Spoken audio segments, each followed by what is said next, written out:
வள்ளி,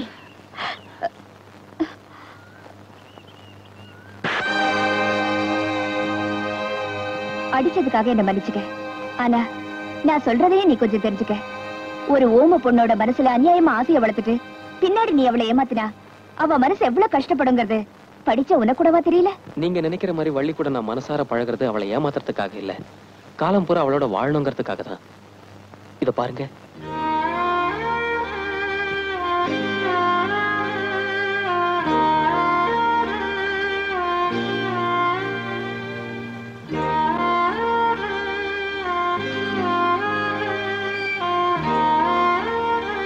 என்ன மன்னிச்சிருப்பா.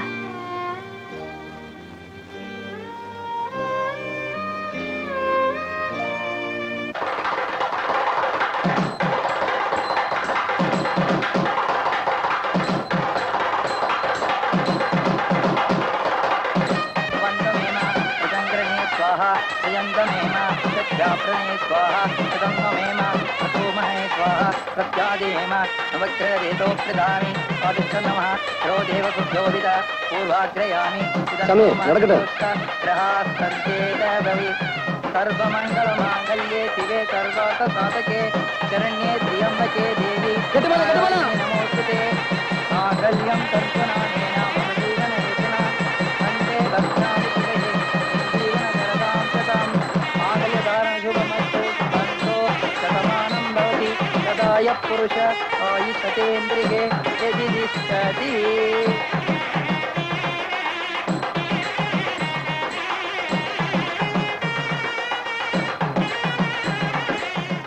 வள்ளி, மாப்பிள்ள ரொம்ப தங்கமானவரு, மனசு புரிஞ்சு நடந்துக்க. என்ன கதவை இழுத்து தாப்பா போட்டுக்கோ, வெக்கப்படாத. இப்படி இருக்கிறவங்க தான் எண்ணி 10 மாசத்துல குழந்தைய பெத்து கையில கொடுப்பாங்க. இதென்ன கதவு திறக்குது? என்னங்க தம்பி, பாயும் தலானியோட வெளியே வந்துட்டீங்க? மாப்பிள்ள, ஏன் வெளியே வந்துட்டீங்க? என் தங்கச்சி ஏதாவது தப்பா நடந்துருச்சா? சேச்சே, அதெல்லாம் ஒண்ணு இல்லைங்க. வள்ளி வாய் பேசுற பொண்ணா இருந்தாலும் பரவாயில்ல, ஊம பொண்ணு. நான் அவளை மனசார நேசிக்கிறது உண்மை. என்ன என்னைக்கு அவளுக்கு பேச்சு வருதோ அன்னைக்குதான் எங்களுக்கு ஃபர்ஸ்ட் நைட். மாப்பிள்ள, அப்போதான் வள்ளி மேல நான் வச்சிருக்கிற பிரியத்துக்கு ஒரு அர்த்தம் இருக்கும். பாபா, வள்ளி ரொம்ப கொடுத்து வச்ச.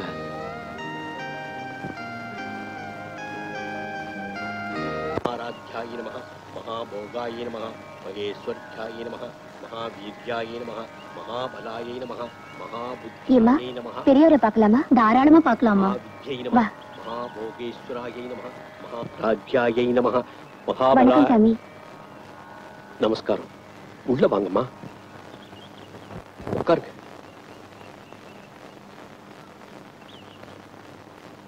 என்னோட ஆசிரமத்தை தேடி வந்திருக்கீங்க. நான் உங்களுக்கு என்ன உதவி செய்யணும் சொல்லுங்க. இவ பேர் வள்ளி.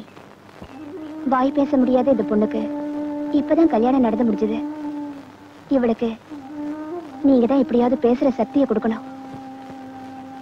என் கையில என்னம்மா இருக்கு? எல்லாம் அம்பாள் கையில இருக்கு. எத்தனையோ பேரை பேச வச்சிருக்கேன். ஆனா பிறவி ஊமையா இருந்தா என்னால ஒண்ணும் செய்ய முடியாதுமா. இல்லைங்க, இவ பிறவி உண்மை இல்ல. 2 வருஷத்துக்கு முன்னாலே இவளுக்கு அம்மா வந்துச்சு. அதுல இருந்து பேசுற சக்தி எழுந்துட்டா. அப்படியா?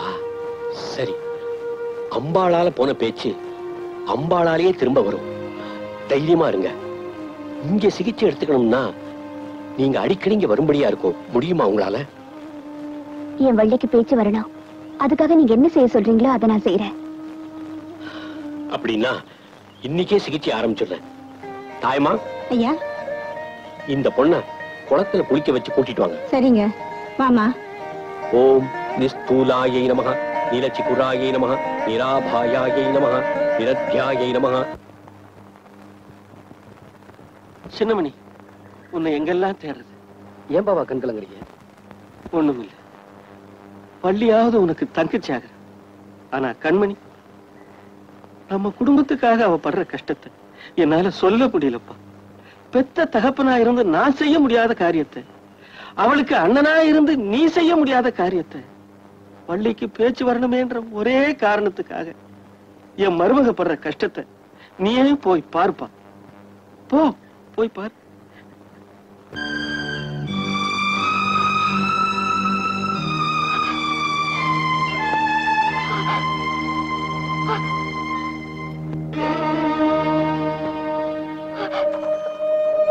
உன் வேண்டுதல் ஆத்தா நிச்சயம் நிறைவேற்றுவாமா.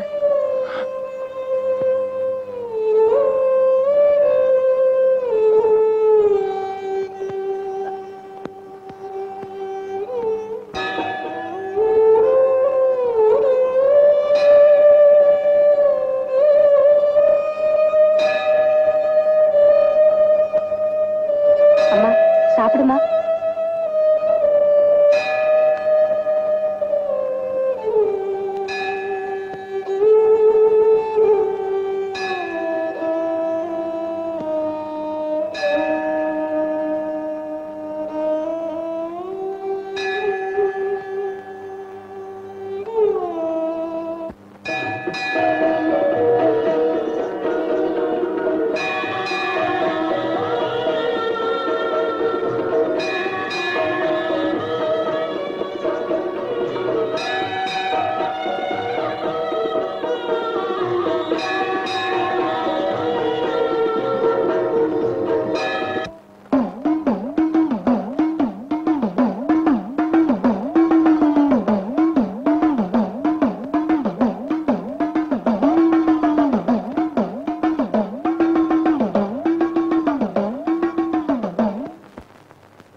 பாவா, காலையில இருந்து அன்னாகாரம் எதுவுமே சாப்பிடாம வள்ளிக்கு பேச்சு வரணுங்கிறதுக்காக இன்னைக்கு கோயில் திருவிழால பாட போறாளே, அவளால பாட முடியுமா? இன்னும் என்னதான் வேண்டுதல் வச்சிருக்கா? என்ன பத்தி தான் உங்களுக்கு தெரியும். நீங்களாவது ஒரு வார்த்தை சொல்லக்கூடாதா? ஏன் இந்த வார்த்தையை நீயே அவகிட்ட சொல்லக்கூடாதா? சிலவனே பாபா, நம்ம வள்ளி வண்டியில வந்துகிட்டு இருக்கு.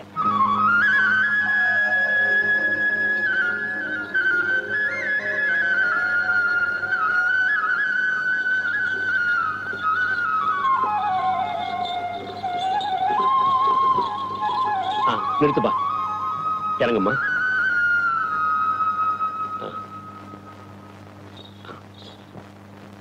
அம்மன் கிருபையால வள்ளிக்கு பேச்சு வந்துருச்சு. இதெல்லாம் உங்க கிருபைன்னு தான் சொல்லணும். எல்லாம் அம்பாள் அனுகிரகம் தான். அப்ப நான் புறப்படுறேன். உள்ள வந்துட்டு போங்களேன். பரவாயில்ல பரவாயில்ல, எனக்கு கொஞ்சம் வேலை இருக்கு, நான் அப்புறமா வரேன். வள்ளி, உனக்கு பேச்சு வந்துடுச்சாமா? என்ன ஒரே ஒரு தடவை அப்பான்னு கூப்பிடுமா. தங்கச்சி, ஓ வாயால என்ன அண்ணான்னு கூப்பிடுமா. என்னம்மா பேச மாட்டேங்கிற? ஏம்பா, உங்க அண்ணன் சொன்னது காதல விழலையா? பாவா, யாருகிட்டயுமே பேச மாட்டேங்கிற? இன்னுமா புரியல? வீட்டுக்காரர் காணுமே தான் தேடிட்டு போறா.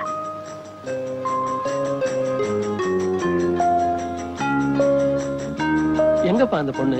எங்க போனா அதுக்குள்ள? வள்ளி, வள்ளி, என்னம்மா அது?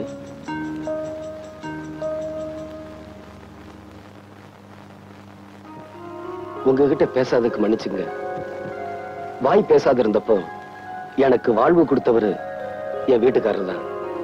இப்ப வாய் பேச முடியறப்போ நான் முதல்ல பேச ஆசைப்படுறதும் அவர்கிட்ட தான்.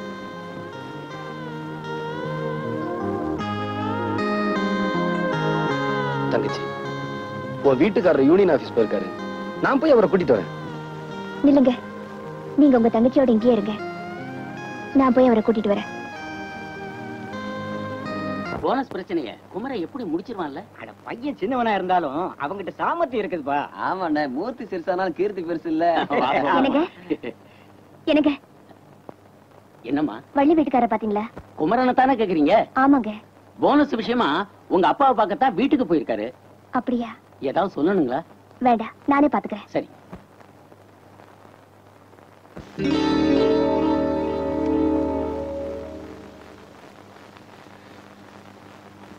என்ன தம்பி பாக்குற?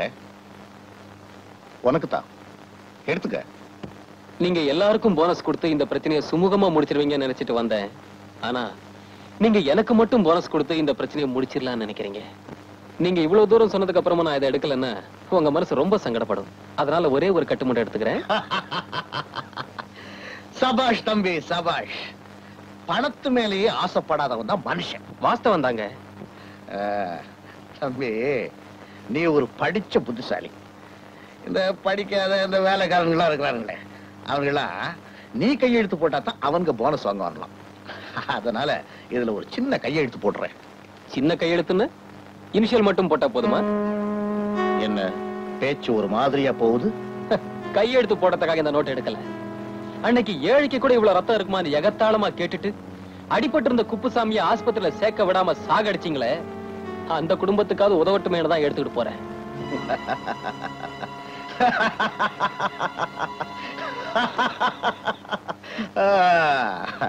ஏன் சிரிச்சீங்க? நீ உயிரோட போனா தானே அந்த பணத்தை கொண்டு போய் சேர்க்க முடியும். அது உங்க அப்பனே வந்தாலும் முடியாது. இவ்வளவு பெரிய சிரிப்பை வேஸ்ட் பண்ணிட்டீங்களே சார். தொழிலாளருக்கு சேர வேண்டிய பணத்தை கொடுக்கல, உங்களை நிம்மதியா தூங்க விட மாட்டேன். நாளை காலையில போனஸ் கொடுக்க ஏற்பாடு பண்ணுங்க.